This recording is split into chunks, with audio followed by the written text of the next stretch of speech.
Legy Media are calling their ideological opponents fascists while saying a vote for anyone except for the party they prefer is a vote for fascism. So what is fascism now? They are.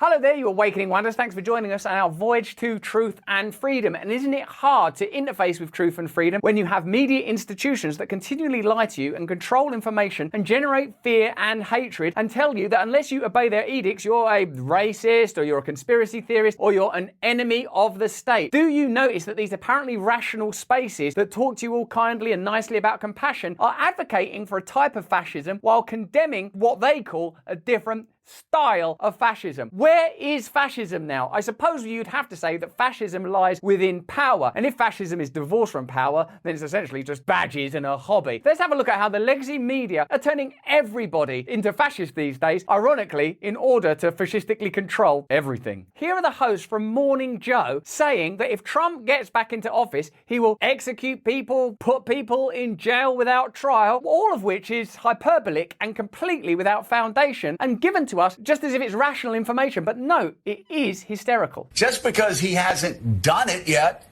doesn't mean he won't do it when he gets a chance to do it. And if he is voted into office, then a lot of these people that are talking about literal or figurative or whatever the hell they're saying. Literal and figurative are literally opposing and contrary ideas. And I suppose what Joe's talking about there is people saying that when Trump uses words like vermin, he's not using them literally, he's using them figuratively. But, you know, God, even in the worst instances, that language is being used figuratively. What I think is being presented here is an old school motif of what fascism looks like and how fascism behaves. There's no question that Trump has the kind of rhetorical bombast and confidence that's recognizable from political leaders in the past. But I would contest that fascism these days is a lot more anodyne and banal. That when you're being controlled these days, it's bureaucratic and digital. Hello, your voice has been silenced. It has been discovered that you are unable to go to the cinema. You cannot visit movie theaters or restaurants anymore. You have been unpersoned. Fascism doesn't look like it used to anymore. It doesn't look like jackboots and badges and high rhetoric and pulpit bashing. It looks curiously rational and is about control. What it looks like, actually, I believe, is this.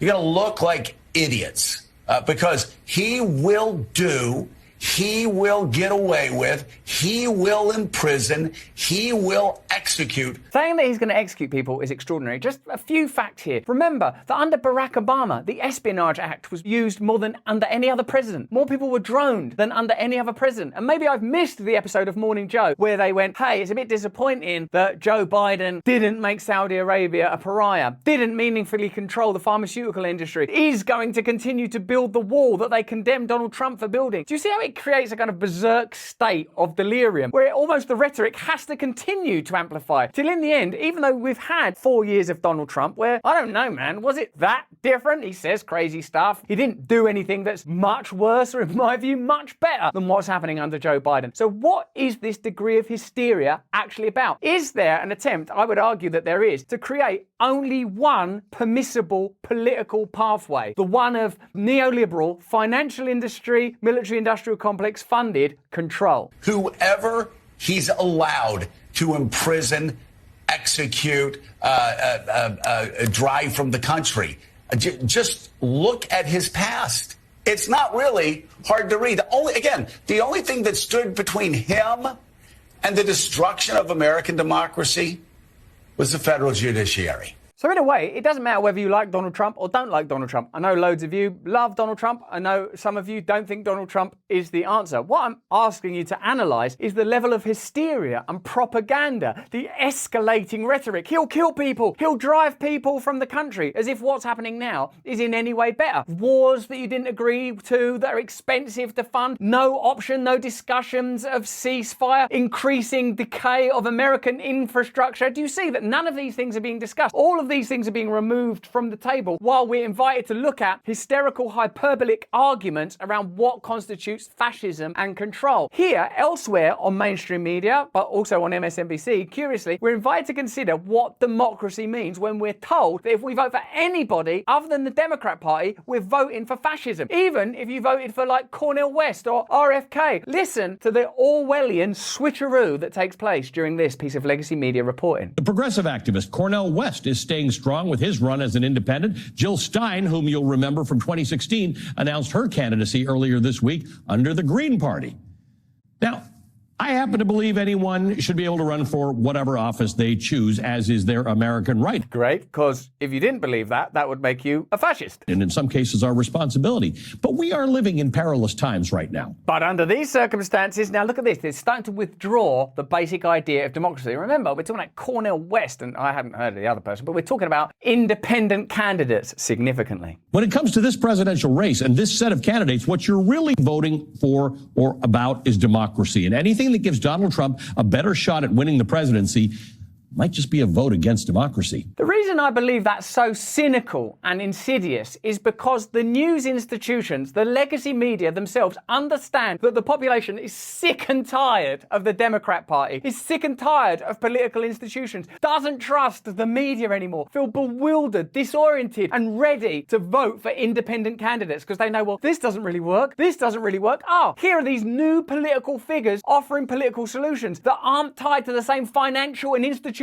interests that are always able to co-opt and control both political parties. Maybe I'll consider voting for one of them. So the legacy media duly does the bidding of the establishment. You might think you're doing the right thing by voting for Cornel West, an intellectual, a high-minded figure who cares about nothing but ideals, equality, and bringing people together. But you'd be voting for Trump. What they've made is a calculated gamble that their audience will like Cornel West and won't like Trump. And so to direct them back to wrangle them back to Joe Biden, or in the event that someone else with a nicer haircut can be found, who that person, Gavin Newsom, I suppose, that you will vote for them. Do you see that the function of the legacy media is to prevent you independently thinking? It's to foreclose on hope itself. Normally in a democracy, you'd vote for the person you like, but that's pointless now. Vote for the person that we like. That is more fascistic than anything Donald Trump did or said. Donald Trump could be criticized from any number of angles, I'm sure. And I think that any figure who's existing within these institutions is going to be limited in the ability to improve your life, your community, your interests, your fuel bills, your concerns about wars because of just the way the world is and the way these systems are. But the legacy media is perpetuating and amplifying the agenda of the powerful by telling you live on TV that democracy doesn't work anymore. And there's no point in voting for anyone except for who they tell you to vote for. That's what creates, I think, the apathy and despair that leads you just to sort of slump and think, well, God, how am I going to get through this? Prozac,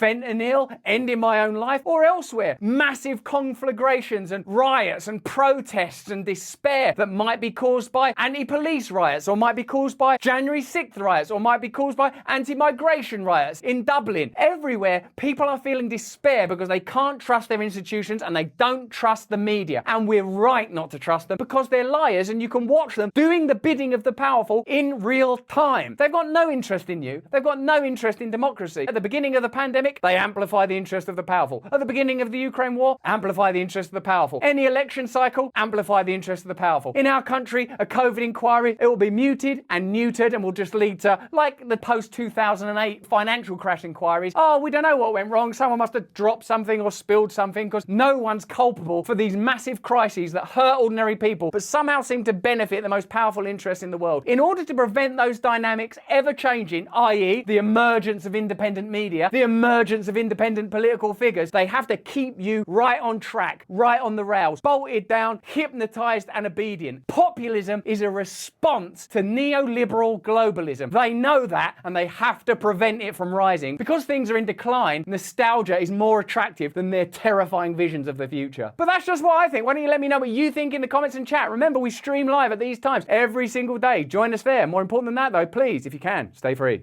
Hey, thanks for watching. If you want to see more uncensored content where free speech can flourish, join our live stream. Click the link right here to watch the next video if you want to, or become a member of a growing movement. Download the Rumble app and you'll be informed every time we make a new piece of content. Stay free.